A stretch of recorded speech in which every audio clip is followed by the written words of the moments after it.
അപ്പോൾ പ്രിയപ്പെട്ട പ്രേക്ഷകരെ, ഇന്ന് തിരുവോണമാണ്. തിരുവോണമായിട്ട് ഞാൻ ചെന്നൈയിലാണുള്ളത്. അപ്പോൾ അധികം ആരോടും ഇപ്പോൾ ഓണം ആഘോഷിക്കാൻ കഴിഞ്ഞിട്ടില്ല. അങ്ങനെ ആ ഒരു സങ്കടത്തിലിരിക്കുമ്പോഴാണ് ഞങ്ങളുടെ ഫ്ലവേഴ്സിൻ്റെ ചെയർമാൻ ഗോകുലം ഗോപാലൻ സാറ് അദ്ദേഹത്തിൻ്റെ വീട്ടിൽ എത്തിയിരിക്കുകയാണ് ഓണം ആഘോഷിക്കാൻ വേണ്ടിയിട്ട്. Sir, happy Onam. സാർ, രാവിലെ തന്നെ പൂക്കളം ഇടുന്നതൊക്കെ പുരോഗമിക്കുകയാണല്ലോ. അപ്പോൾ സ്ഥിരമായിട്ട് ചെന്നൈയിലാണോ ഓണം ആഘോഷിക്കാറുള്ളത്? സ്ഥിരമായി കുറേ കാലങ്ങളായി ഓണം ചെന്നൈയിൽ തന്നെ ആഘോഷിക്കാറുള്ളത്. ഫാമിലിയൊക്കെ ഇവിടെ തന്നെയാണ്. രണ്ടാമതെന്ന് വെച്ചാൽ ഓണത്തിൻ്റെ ഏറ്റവും ഞങ്ങളെ ചെറുപ്പത്തിൽ കണ്ടത് ഓണത്തിൻ്റെ പ്രത്യേക ആഘോഷത്തിലെ ഏറ്റവും പ്രധാനപ്പെട്ടത് പൂക്കളാണ്. ആ പൂക്കളം ഇന്ന് മറക്കാതെ എല്ലാ വർഷവും ഞങ്ങൾ കുടുംബാംഗങ്ങൾ ഇത് ചെയ്യാറുണ്ട്. അതാണ് ഞങ്ങൾക്ക് ഇവിടെ കാണാൻ സാധിക്കുന്നത്.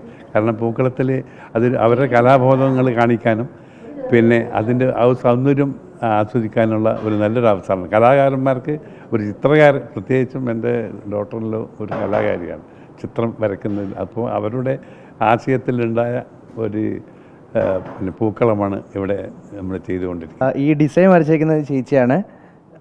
എന്താ ഇതിനൊരു തീമൊക്കെ ഉണ്ടാവുമല്ലോ? ജസ്റ്റ് ഗണേശ ഒന്ന് ലാസ്റ്റ് മിനിറ്റ് ആയിട്ടുള്ള ഒരു ഇതാണ്. എന്തായാലും ഒരു ഗണേശ ഒരു നല്ലൊരു മുടക്കങ്ങളൊന്നും ഇല്ലാണ്ടെല്ലാം നടക്കണേ എന്നുള്ളൊരു പ്രാർത്ഥന അവിടെ ചെയ്തിരിക്കുകയാണ്. എന്തായി സദ്യയുടെ ഒരുക്കങ്ങളൊക്കെ? എന്തായി? സദ്യേൻ്റെ അമ്മയാണെല്ലാം അമ്മേൻ്റെ മേൽനോട്ടത്തിലാണ് എല്ലാം നടക്കുന്നത്. നാട്ടിലെ ഓണം മിസ് ചെയ്യുന്നുണ്ടോ? എങ്ങനെയായിരുന്നു പഴയ ഒരു ഓണാഘോഷമൊക്കെ? നാട്ടിലെല്ലാം എല്ലാവരെയും മിസ് ചെയ്യുന്നുണ്ട്. അച്ഛനും അമ്മയൊക്കെ നാട്ടിലാണ്. അപ്പോൾ അവരെയും മിസ് ചെയ്യുന്നുണ്ട്. അവരുടെ കൂടെ ഒന്നും കൂടാൻ പറ്റാത്തതിൽ സങ്കടമുണ്ട്. അപ്പോൾ അങ്ങനെ ഇവിടുത്തെ ആഘോഷങ്ങൾ പുരോഗമിച്ചുകൊണ്ടിരിക്കുകയാണ്. സാർ, എങ്ങനെയുണ്ട് ഈ ഒരു പഴയ കാലത്തെ ആ ഒരു ഓണം? എപ്പോഴും നിങ്ങളിങ്ങനെ ഞങ്ങളെയൊക്കെ കളിയാക്കാറുള്ള നിങ്ങളുടെ കാലത്തൊന്നും അല്ല ഓണം, ഞങ്ങളുടെ കാലത്തായിരുന്നു ഭയങ്കര ഓണം ആഘോഷം എന്നൊക്കെ. അപ്പോൾ ആ ഒരു വ്യത്യാസം, ആ ഒരു വൈബ് ചേഞ്ചിനനുസരിച്ച് മാറാൻ പറ്റുന്നുണ്ടോ?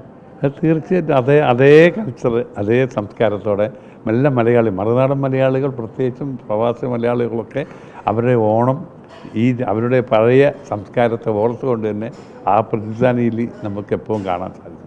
പ്രത്യേകിച്ച് അത് നമ്മൾ ആചരിച്ച് വരികയാണ്. അതിന് നമ്മൾ സംസ്കാരമായിട്ട് മാറ്റിയിരിക്കുകയാണ്.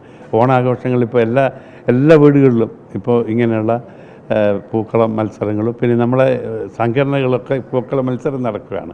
അപ്പോൾ അങ്ങനെ മലയാളികൾ മുഴുവനും ഈ പൂക്കളത്തിൽ ഒരു കുറച്ച് പ്രാധാന്യം കൊടുത്തുകൊണ്ട് തന്നെ പോവുകയാണ്. അതിലൊരു കലാബോധമുണ്ട്. നല്ല കലാകാരന്മാർ അവരുടെ മനസ്സിൽ കാണുന്ന പല രൂപങ്ങളെയും ഈ പൂക്കളിൽ കൂടി തന്നെ നമുക്ക് കാണിക്കാൻ സാധിക്കും. ഒരു കലാബോധമുള്ള ആളുകൾക്ക് മാത്രമേ സാധിക്കാൻ സാധിക്കൂ. അതെ, തീർച്ചയായിട്ടും അത് തന്നെയാണ്. കാരണം ഓണത്തിന് മാത്രമല്ല, എപ്പോഴും നമ്മൾ ആ ഒരു സാഹോദര്യവും ആ സഹവർത്തിത്വവും ഒക്കെ പുലർത്തണമെന്നാണ് ഗോപാലൻ സാർ നമ്മളോട് പറയുന്നത്. അപ്പോൾ ഇവിടെ ചെന്നൈയിലെ വീട്ടിൽ നിന്നും ഞങ്ങൾ രണ്ടുപേരും ചേർന്ന് നിങ്ങൾക്ക് എല്ലാവർക്കും ഓണാശംസകൾ നേരുകയാണ്.